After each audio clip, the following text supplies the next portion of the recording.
I guess a dragon was a bit much to take on, even for the Reaper. You should get some rest. We all should.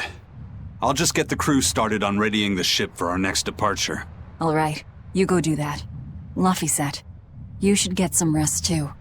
I'm fine. It's more important that I focus on finding an actual Therian this time. I'm going to take another try at sensing the Earth Pulse points.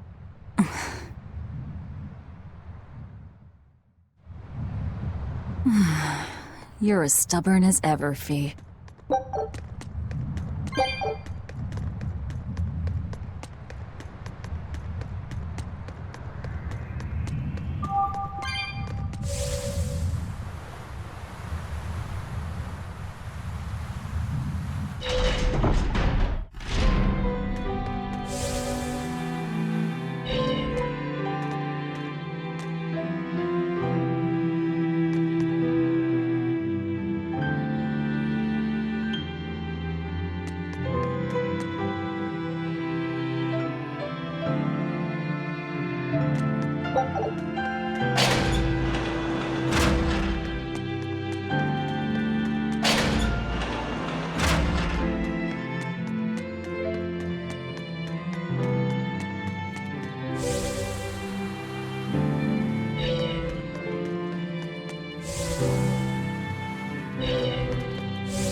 Hey, Kuragane, let me ask you something. More complaining, is it? Come on, don't be like that. Every time I turn around, Velvet or one of the pirates is telling me to go make some delivery to some island. I can never get a break. Isn't that just a sign they think you're a dependable guy? Maybe, but I don't see them sending you off on errands. It's like they take one look at your face and decide to leave you alone. I don't have a face. Oh, right, sorry. Slip of the tongue. Maybe you just don't know how much work I do around here. It's more than you think. Anything to do with iron, I do it.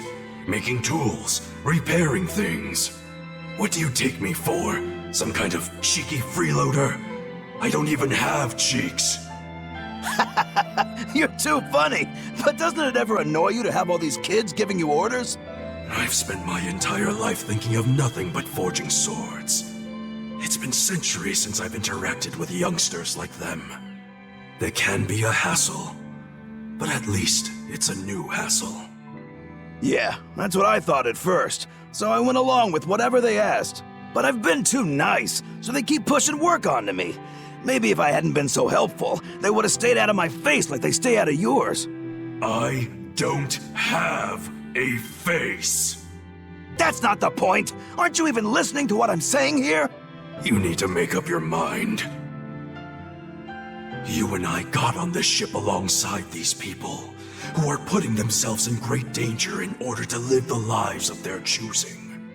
If you don't like it, then go on and get off this ship with your tail between your legs. Yeah, except I don't have a tail right now.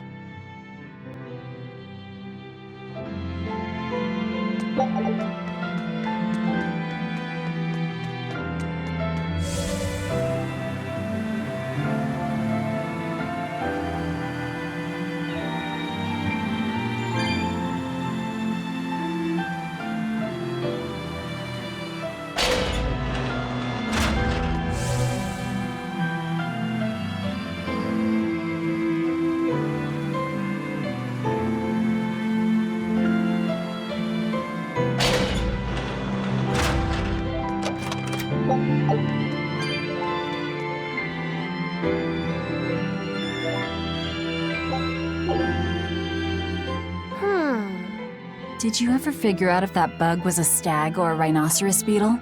Actually, I still haven't really looked into it. Why not? Weren't Rokuro and Aizen pretty curious to find out too? They're why I haven't. They both have really strong opinions, and and they both make a believable argument. And if I determined it was a new kind of beetle entirely, my decision would change the very course of their fates. Their fates? I think you're exaggerating things. Hey, what are you guys talking about? We're still hashing out what that Rhinostagros really is. Kiddo here's holding off on his final decision because he's worried about how you'll take it. You're both adults. Can't one of you just give in so we can move on? It's a rhinoceros beetle. I'm not backing down on that. No, it's a stag beetle. Why not just take off the pointy bits? Then we can all agree it's just a plain old beetle. Simple. Sounds good to me. Don't even joke about that. If you took away my swords, I wouldn't have anything left. Same thing goes for a stag beetle and its pincers. And taking away a rhinoceros beetle's horns is disrespectful to its way of life, and to even suggest it is just plain wrong. No, if we're going to argue it out over this, we need to exhaust every possible angle before coming to a conclusion.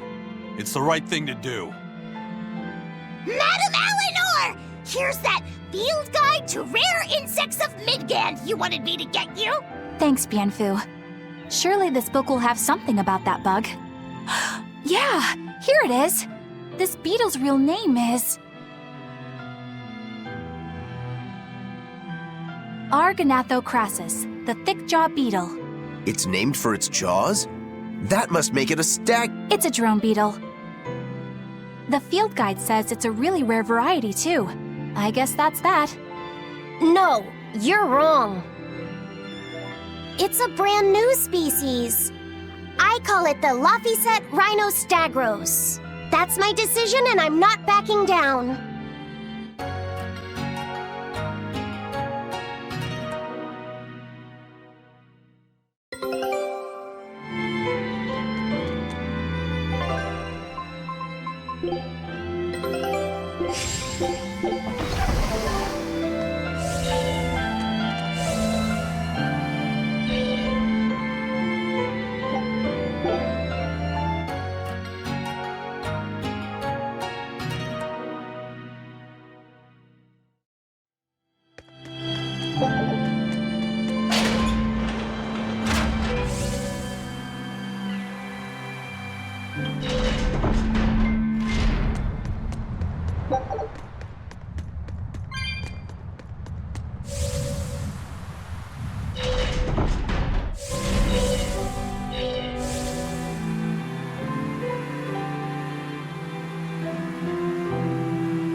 Don't push yourself too hard now, Laphicet.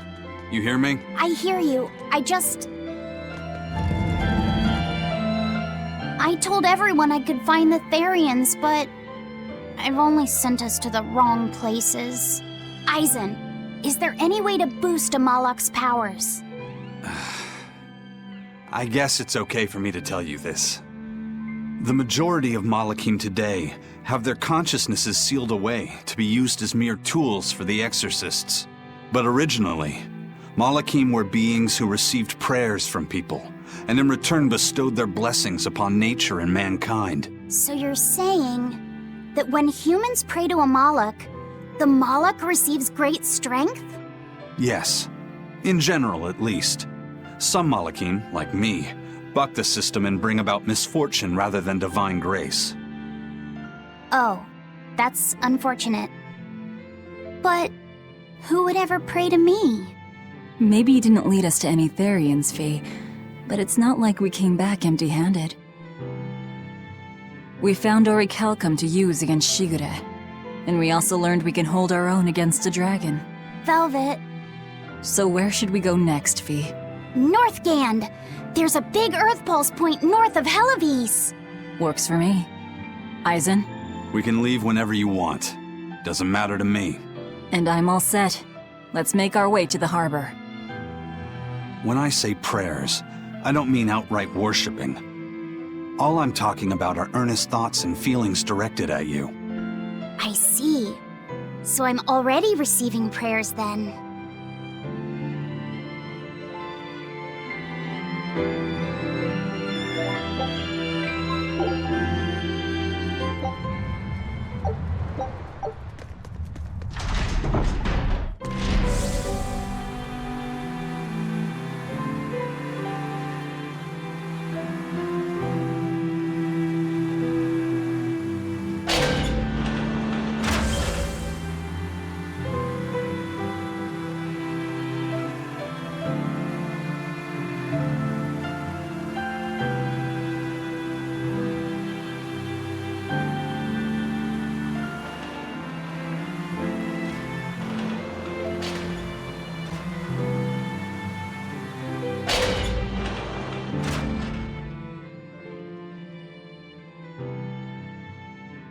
Our next target is north of Helivis, near the Faldes ruins.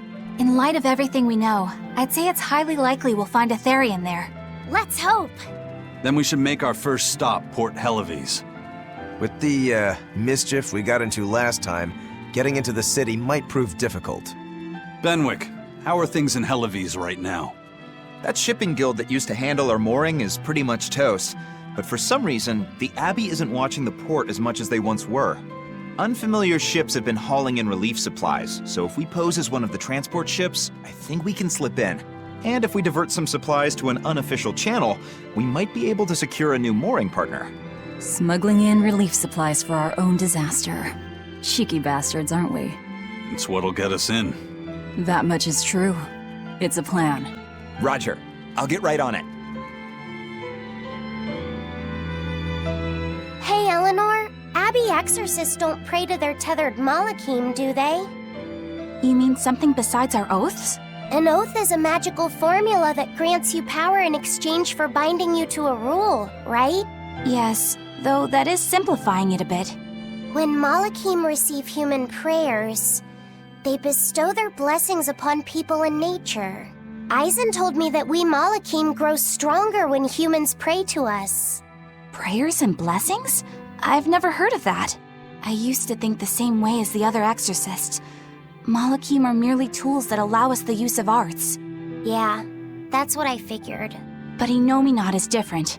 The exorcists all worship him. They have faith in his mighty power. And not only that, the people of this nation pray to the Empyrean for salvation, just as Artorias instructs them. Ah, I get it now. See the wheels turning, do you, kiddo? Huh? Artorias founded the Abbey within the existing Church of the Empyreans, so that he could direct the people's thoughts towards Innominat, so that even while they lionize Artorias as their savior, they are made aware of Innominat's presence behind him. Everyone starts believing in Innominat. The prayers of the entire world go to him, becoming his power. After the centuries-long decline of Empyrean worship, he becomes stronger than anyone today could imagine. The pieces do fit. Oaths, prayers, blessings, the demon blight. So much in this world is affected by matters of the heart. They hold magical power, both effective and meddlesome. We are truly going up against the rest of the entire world, aren't we? Don't look so troubled, Eleanor. I'm gonna do my best to get stronger, so believe in me. I am a Malak, after all. Oh, Laphicet, you've become so brave so quickly. Have I? But you're still cute when you get embarrassed. Hey, why's your face so red? Huh? My face isn't red.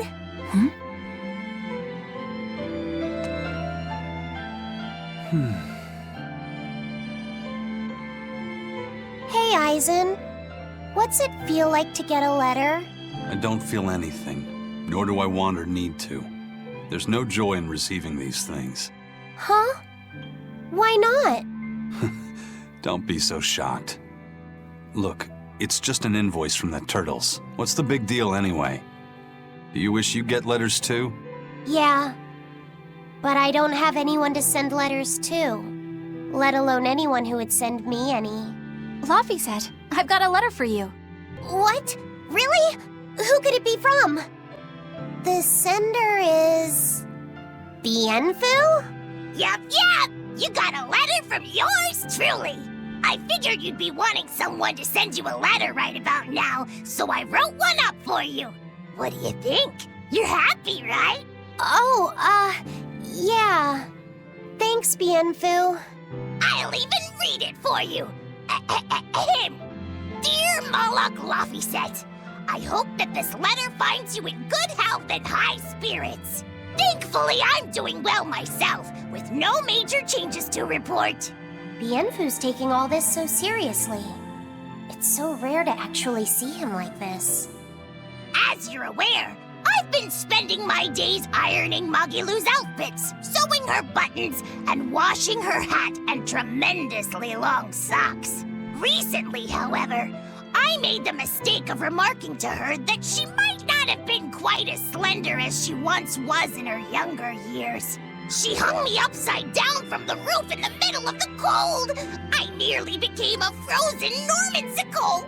It was so horrible that I couldn't stop my tears from flowing down my little cheeks. There's the Bienfu we know and love. But all you wrote about in that letter was yourself. And you even read it out loud yourself. That's okay. Thanks, Bienfu. It feels nice to get a letter. That's so kind of you to say. I think I might cry again.